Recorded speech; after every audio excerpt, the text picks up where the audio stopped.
বিসমিল্লাহির রহমানির রাহিম।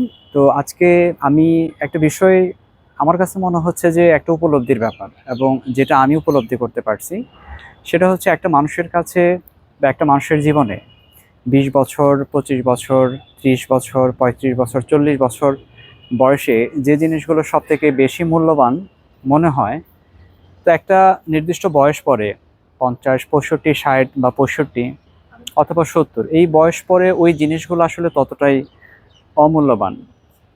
তো আমরা যখন মৃত্যুর কাছাকাছি চলে আসি বা মানুষ যখন মৃত্যুর কাছাকাছি চলে আসে অথবা জীবনের শেষ প্রান্তে চলে আসে, তো তখন আমার কাছে মানে মানুষ তখন ওই জিনিসটা উপলব্ধি করতে পারে যে 20-25 বছর বয়সে তার কাছে যে জিনিসগুলো মূল্যবান লাগতো, তো ওই জিনিসগুলো তখন মনে হয় যে খুবই অমূল্যবানই আসলে আর মনে হয়। তখন যে জিনিসটা সব থেকে বেশি প্রয়োজন হয় সেটা হলো মানুষের সান্নিধ্য, মানুষের সাথে মানুষের একটা পারস্পরিক সম্পর্ক তৈরি করা, একটা মমত্ববোধের সম্পর্ক। মানুষ তখন আমার কাছে মনে হয় যে আহ, একাকিত্ব বা একাকী একটা অবস্থায় চলে আসে।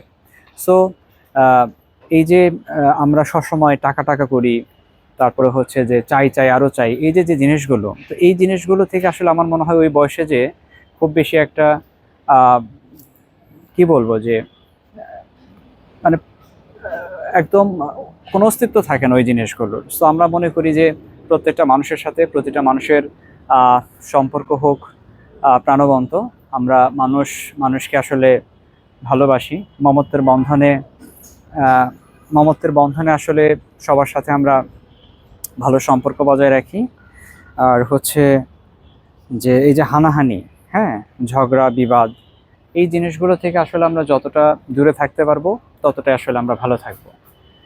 সো এই হচ্ছে বিষয়। আর সবসময় নিজের যে একটা অস্তিত্ব, নিজেকে আসলে চিনতে পারা, নিজেকে আসলে ফিল করতে পারার যে ব্যাপারটা, এটা আমার মনে হয় এই উপলব্ধিটা খুব বেশি দরকার। তা আসলে আমরা শেষ বয়সে যে যে জিনিসটা উপলব্ধি করতে পারি ওইটাই হচ্ছে আসলে সত্যিকারের উপলব্ধি।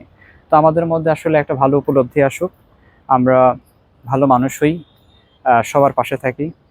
আর এই হচ্ছে বিষয়। আর সবার প্রতি শুভকামনা রইল। সবাই ভালো থাকবেন, সুস্থ থাকবেন। আল্লাহ হাফেজ।